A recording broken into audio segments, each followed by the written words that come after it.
గతంలో 3 సార్లు ముఖ్యమంత్రిగా చేసినప్పుడే ఇచ్చిన వాగ్దానం ఏ రోజు నెరవేర్చడు, అన్ని వర్గాల వారిని ఎలా అవమానించి మోసం చేస్తాడో తెలిసి కూడా మళ్ళీ ఆయన్ని నమ్మి ఓటేసిన మిమ్మల్ని చూస్తే నాకు జాలేస్తుందని కూడా ఈ సందర్భంగా తెలియజేసుకుంటున్నాను. ఎందుకంటే ఏదైనా చేయగలిగితే అది జగనన్న చేస్తాడు, జగనన్న చేయలేకపోతే ఏ ముఖ్యమంత్రి చేయలేడు అని అనేక ప్రెస్ మీట్లో నేను చెప్పడం జరిగింది. ఎందుకంటే జగనన్న మనసున్న నాయకుడు, ప్రతి మనిషికి మంచి జరుగుతుంది అంటే ఎంత దూరమైనా చేయటానికి ముందుకు వెళ్ళే వ్యక్తి.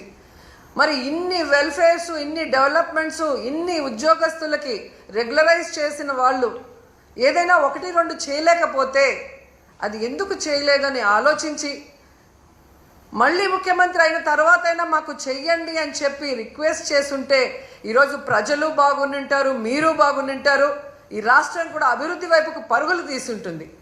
కానీ ఈరోజు ప్రజలు నాశనం అయిపోతున్నారు, రాష్ట్రం నష్టపోతుంది, ఉద్యోగస్తులు నష్టపోతున్నారు. ఈ విషయం ఇప్పటికైనా గమనించాలని ప్రతి ఒక్కరిని కూడా కోరుకుంటున్నాను. అండ్ ఈరోజు ప్రతి ఒక్కరూ మాట్లాడుతున్నారు, తెలుగుదేశంలోనూ ముఖ్యంగా పవన్ కళ్యాణ్ గారు, మేధావి గారు మాట్లాడుతుంటారు, సనాతన యోధుడు. జగనన్న ఈరోజు ప్రజా సమస్యల్ని మాట్లాడటం కోసమే అసెంబ్లీలో ప్రతిపక్ష హోదాను అడుగుతున్నారు. ఎందుకంటే ఒక ప్రతిపక్ష హోదా ఉన్నప్పుడు ఇంత సమయం అని ప్రతిపక్ష పార్టీకి కేటాయిస్తారు. కాబట్టి ఈ రాష్ట్రంలో ఉన్న ప్రజల కష్టాల్ని, వాళ్ళు ఏదైతే ఎదురు చూస్తున్నారో వాటిని ప్రభుత్వం దృష్టికి తీసుకురావటం కోసం ఈరోజు అన్న అడుగుతూ ఉంటే వంకర టింకర్గా మాట్లాడతాడు పవన్ కళ్యాణ్ గారు. ఎక్కడో జర్మనీ అంటాడు, రష్యా అల్లుడు కదా, పక్కన జర్మనీ గురించి ఆయనకి బాగా తెలిసి ఉంటుంది. కానీ ఆంధ్రప్రదేశ్లో ఏం జరుగుతుందో ఆయనకు తెలియకపోవడం మాకు బాధాకరం. నేను హయ్యెస్ట్ సీట్స్ గెలుచుకున్నాను కాబట్టి అసలు ప్రతిపక్ష హోదా నాకుండాలి అన్నాడు. సంతోషం, నువ్వు ప్రతిపక్ష నాయకుడిగా ఉండి చంద్రబాబు నాయుడు చేసే తప్పుల్ని నిలదీస్తాను, ప్రజల పక్షాన ఉండి పోరాటం చేస్తాను అంటే వెంటనే మీ డిప్యూటీ సీఎం పోస్టుకి రాజీనామా చేసి ప్రతిపక్ష హోదా తీసుకొని ఎదురుగా కూర్చొని ఆయన చేసే తప్పుల్ని ఎత్తి చూపించండి. ఆ పని మీరు చేయలేరు కదా.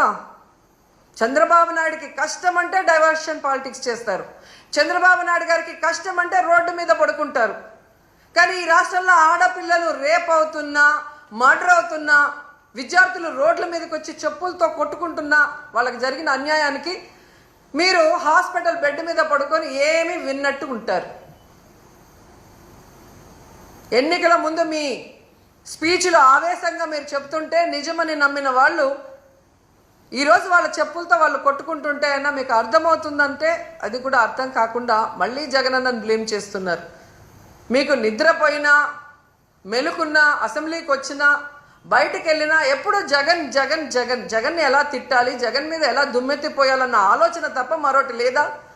9 నెలలైంది మీరు అధికారంలోకి వచ్చి, మెజారిటీ సీట్లు మీకున్నాయని గొప్పగా చెప్పుకుంటున్నప్పుడు 11 సీట్లని ఎక్కిరించే మీరు 11 సీట్లున్న జగనన్నకి ప్రతిపక్ష హోదా ఇవ్వడానికి ఎందుకు భయపడుతున్నారు?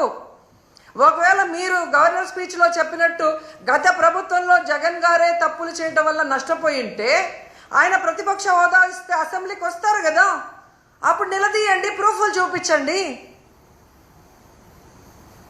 అంటే మీ పచ్చ మీడియాలో మీరు మాట్లాడే మాటలంతా కూడా అబద్ధాలు, కేవలం జగన్ని బ్యాడ్గా చూపించడానికి మీరు ప్రయత్నం చేశారు. అదే అసెంబ్లీలో అయితే ప్రూఫ్లతో కూడా చూపించాలి, అక్కడ జగన్ ఎంత మంచివాడు, ఈ రాష్ట్రాన్ని ఎంత అభివృద్ధి చేశాడు, ఈ రాష్ట్ర ప్రజలకు ఎంత వెల్ఫేర్ చేశాడు, ఎంత డెవలప్మెంట్ చేశాడో చెప్పాల్సి వస్తుంది. కాబట్టే ఈరోజు మీరు ఆయనకు ప్రతిపక్ష హోదా ఇవ్వడానికి నిరాకరిస్తూ మేకపోతు గాంభీర్యాన్ని ప్రదర్శిస్తున్నారు అనటంలో ఎటువంటి సందేహం లేదని కూడా ఈ సందర్భంగా తెలియజేసుకుంటున్నా. ఎందుకు ఇంత గంటాపదంగా నేను చెప్తున్నానంటే ప్రభుత్వం చేసే అవినీతిని ఎత్తి చూపించే PAC, పబ్లిక్ అకౌంట్స్ కమిటీ, ఈ దేశంలో ఏ రాష్ట్రంలో అయినా ప్రతిపక్ష ఎమ్మెల్యేకే ఆ పోస్ట్ ఇస్తారు, PACని. అలాంటి పోస్ట్ కూడా ప్రతిపక్ష ఎమ్మెల్యేకి ఇవ్వకుండా దొంగదారిన మీ ఎమ్మెల్యేకి మీరు ఇచ్చుకున్నారు అంటే మీ అవినీతి ఎంత పెద్ద ఎత్తున జరగబోతోంది, జరిగింది. అది బయట రాకుండా ఉండటం కోసం దొంగదారిలో మీ ఎమ్మెల్యేని పిఎస్సి చైర్మన్ని మీరు ఎలా చేసుకున్నారో అందరూ కూడా గమనిస్తున్నారన్న విషయాన్ని తెలుసుకోండి. ఎందుకంటే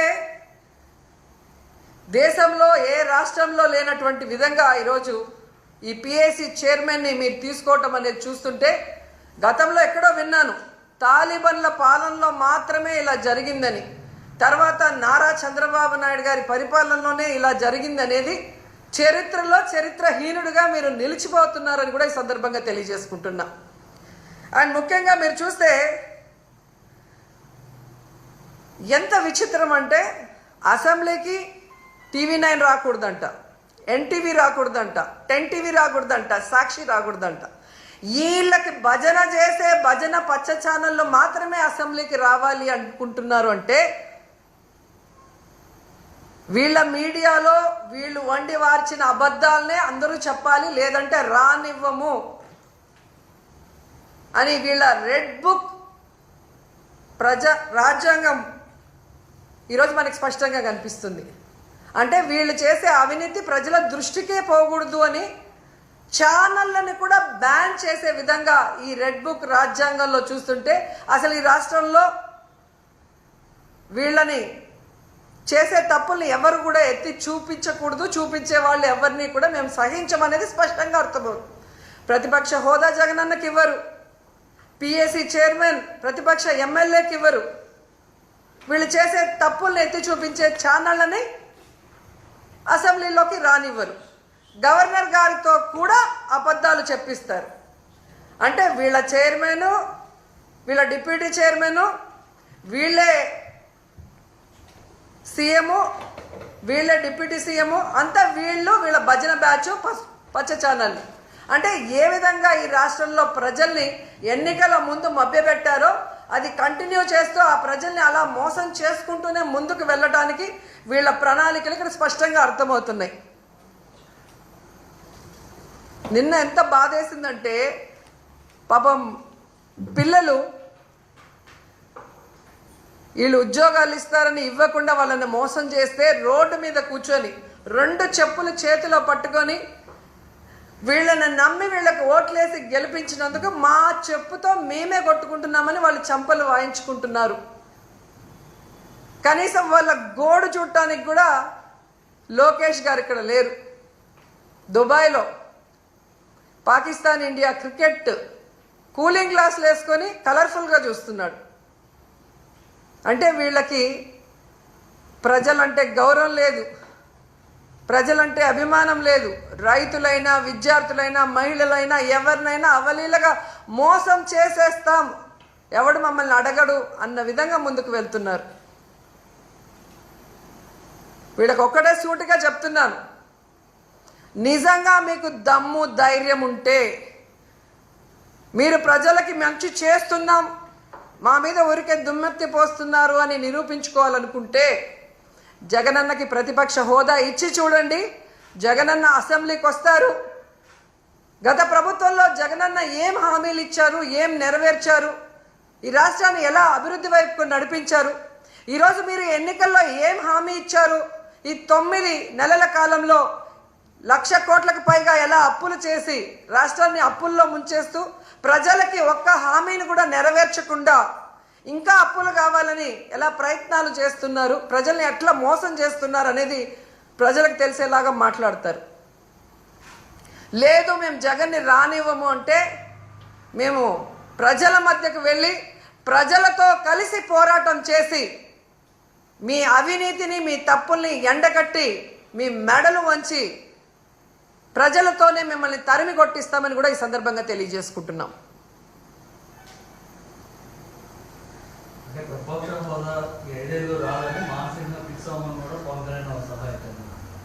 అదే అంటున్నాను సార్. ఇప్పుడు జగన్ గారికి 11 సీట్లే ఉన్నాయి అని హేళన చేసే వాళ్ళకి జగన్ అసెంబ్లీకి వస్తే ప్రతిపక్ష హోదాలో కూర్చుంటే మీకు పోయేదేముంది? ఆయన కన్నా మీరు బాగా పరిపాలించినప్పుడు, ఆయన పరిపాలన చేయలేదు అని మీరు చెప్తున్నది నిజమైనప్పుడు, ఎక్కడైనా ప్రతిపక్షం లేని అసెంబ్లీ ఉందా ఈ దేశంలో? ఒక్క ఆంధ్రప్రదేశ్లోనే. గతంలో జగనన్న అనుకునింటే చంద్రబాబు నాయుడు ప్రతిపక్ష హోదా లేకుండా చేసుండొచ్చు.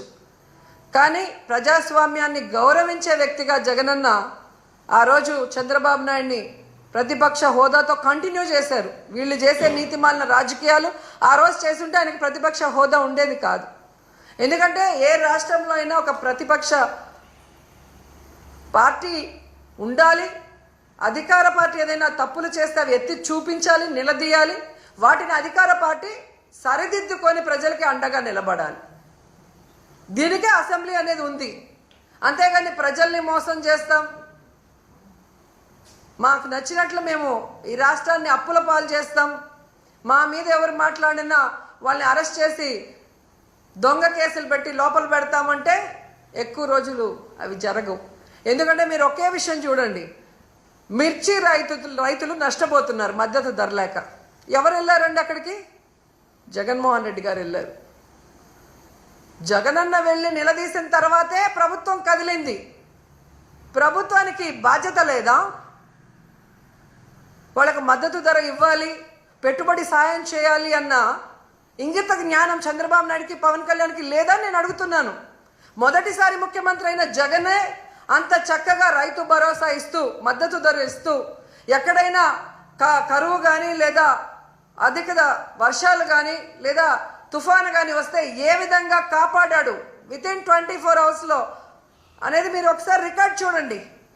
మరి మొదటిసారి ముఖ్యమంత్రి అయిన జగనన్న చేయగలిగినప్పుడు 4వసారి ముఖ్యమంత్రి అయిన నీకు 30 years ఇండస్ట్రీ, 40 years అని గొప్పలు చెప్పుకునే చంద్రబాబు నాయుడు ఎందుకు చేయలేకపోతున్నాడు? మూలనున్న ముసలమ్మ కూడా బటన్ నొక్కుతుందనే, నువ్వు కూడా ముసలోడివే కదా, నొక్కేది బటను, ఎందుకు నొక్కలేకపోతున్నావు? జగనన్నని హేళనగా మాట్లాడటం కాదు, జగనన్నలాగా ఒక్క సంవత్సరం పరిపాలించి చూడు, తెలుస్తుంది. ఈరోజు అసెంబ్లీలో మీ పార్టీ సరిగ్గా హుందాగా వ్యవహరించలేదని కూడా పవన్ కళ్యాణ్ ఒక ఆరోపణ చేశారు. అంటే గవర్నర్కి అనారోగ్యంతో ఉన్నప్పుడు కూడా మీరు నినాదాలు చేసి రచ్చ చేశారని కూడా ఆయన ఆరోపించారు. ఏమని చెప్పారు? గవర్నర్కి అనారోగ్యంతో ఉన్నప్పుడు కూడా ఆయన అసెంబ్లీకి వచ్చారు, మీ పార్టీ ఎమ్మెల్యేలు మాత్రం నినాదాలు చేస్తూ రచ్చ చేశారు అని ఒక ఆరోపించారు. అది కరెక్ట్ కాదు. హుందాతనం గురించి పవన్ కళ్యాణ్ మాట్లాడటం కామెడీగా ఉంది నాకు. ఎందుకంటే ఒక సినిమా ఇండస్ట్రీలో పవర్ స్టార్గా ఉన్నప్పుడు అది వదులుకొని పాలిటిక్స్కి వస్తే సర్వీస్ చేస్తారని ప్రజలు నమ్ముతారు. కానీ ఏ రోజుకి ఆ రోజు, ఏ ఎండకు ఆ గొడుగు పట్టుకుంటూ తన స్వలాభాన్ని చూసుకుంటూ ప్రజల్ని గాలి కొదిలేయటం ఈ రాష్ట్ర ప్రజలు ఆయన పార్టీ పెట్టిన రోజు నుంచి గమనిస్తున్నారు. ఈ రాష్ట్ర ప్రజలకు కానీ, నీ పార్టీ నాయకులకు కానీ, మీ కులం వాళ్ళకు కానీ మీరు ఏం చేశారని చెప్పండి. ఒక్కసారి మీరు ఎలక్షన్లో మాట్లాడిన వీడియోని ప్లే చేసుకోండి. దాంట్లో ఇచ్చిన ఒక్కటైనా ఈరోజు మీరు చేస్తున్నారో మీరు చూడండి. రౌడీల్లాగా అరిచేది మీరు, హుందాతనం లేకుండా జగనన్నని ఏది పడితే అది మాట్లాడేది మీరు. మళ్ళీ మాకు మీరు నీతులు చెప్తా అంటే ఎంతవరకు కరెక్టు? ఈరోజు గవర్నర్ గారి మీద గౌరవం ఉంది కాబట్టి జగనన్న అసెంబ్లీకి వచ్చారు, వచ్చి వినేసి బయటకు వచ్చాం. మీరు ప్రతిపక్ష హోదా ఇస్తే వచ్చి మీరు ఏం తప్పులు చేస్తున్నారు, మీరు ఏ హామీలు ఎక్కొట్టి ప్రజల్ని మోసం చేస్తున్నారో క్లియర్గా చెప్తారు. జగనన్న చెప్పేది తప్పంటే మీకు టైం ఎక్కువ ఇస్తారు కదా, అప్పుడు నిరూపించుకోండి.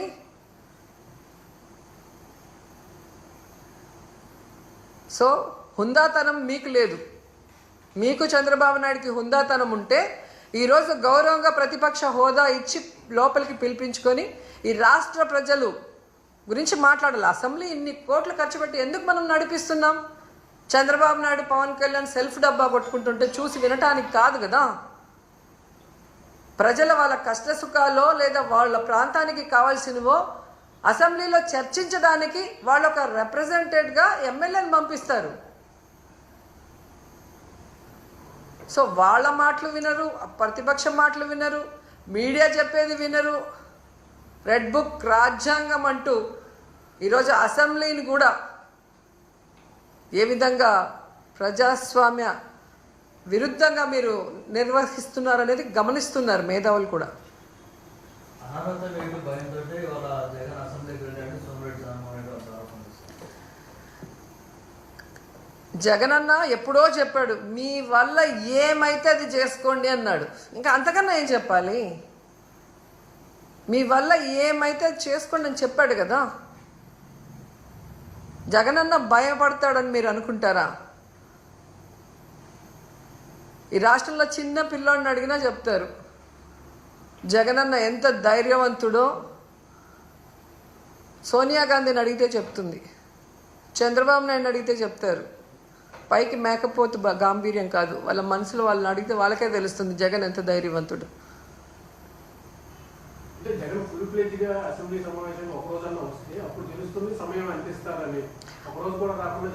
ఆల్రెడీ ప్రతిపక్ష నాయకుడిగా 67 మంది ఎమ్మెల్యేలతో మేమందరం కూడా ఉన్నాం. అప్పుడు వెళ్తే కనీసం 67 మంది ఉన్న బలమైన అపోజిషన్ లీడర్కే వాళ్ళు మైకులు ఇవ్వకుండా ఎన్ని రోజులు ఎలా ఏడిపించారో మీ అందరూ కూడా ఆ వీడియోలు చూస్తే మీకే అర్థమవుతుంది. అలాంటిది ఈరోజు ప్రతిపక్ష హోదా లేకపోతే ఏ విధంగా సమయం ఇస్తారని మీరు అనుకుంటున్నారు? అందుకని అది అడుగుతున్నారు తప్ప అదేదో సరదా కోసం కాదు. ప్రతిపక్ష హోదా అనేది ఒక బాధ్యత కోసం అడుగుతున్నాడు. ఆ బాధ్యత పవన్ కళ్యాణ్ అనుకుంటే ఆయన డిప్యూటీ సీఎంకి రాజీనామా ఇచ్చి ప్రతిపక్ష హోదా తీసుకొని మాట్లాడమను, వాళ్ళు చేసే తప్పుల్ని ప్రశ్నించమను. ఆ పిఎస్సి చైర్మన్ని రిజైన్ చేసి అపోజిషన్ ఎమ్మెల్యేకి ఇమ్మను. వాళ్ళు చేసే అవినీతి ఏంటి అని ప్రూవ్ చేయడానికి రెడీగా ఉన్నారు కదా. ఈ దేశంలో ఏ రాష్ట్రంలో అయినా అపోజిషన్ ఎమ్మెల్యేకి ఎందుకు ఇస్తారు? వాళ్ళు నిష్పక్షపాతంగా గవర్నమెంట్ చేసే తప్పుల్ని ఎత్తి చూపిస్తారు కాబట్టి. అది కూడా మీరు దొంగదారిలో మాట్లాడుతున్నారు. ప్రెస్ని నోరు మూయిచ్చేస్తారు. గవర్నర్ గారి చేత కూడా అబద్ధాలు మాట్లాడిస్తారు.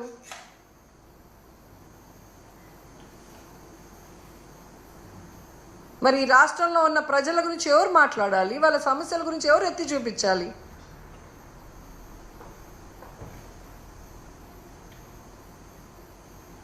Thank you. మేడం, ఇటీవల మీ కాన్స్టిట్యూన్సీకి సంబంధించి కొంచెం కొత్త లీడర్స్ పార్టీలో చేర్చుకుంటున్నారని బాగా ప్రచారం మీ దృష్టికి వచ్చింది. ఇంతవరకు అయితే నాకేం తెలియదండి. టీవీల్లో ఏదో వేస్తూనే ఉంటారు. వాళ్ళకి టీఆర్పీ రేటింగ్లు కావాలి అంటే రోజా గురించి ప్లస్ మైనస్ ఏదో ఒకటి వేయటం సరదా అయిపోయింది అన్ని ఛానల్స్కి, అంటే పచ్చ ఛానల్స్కి.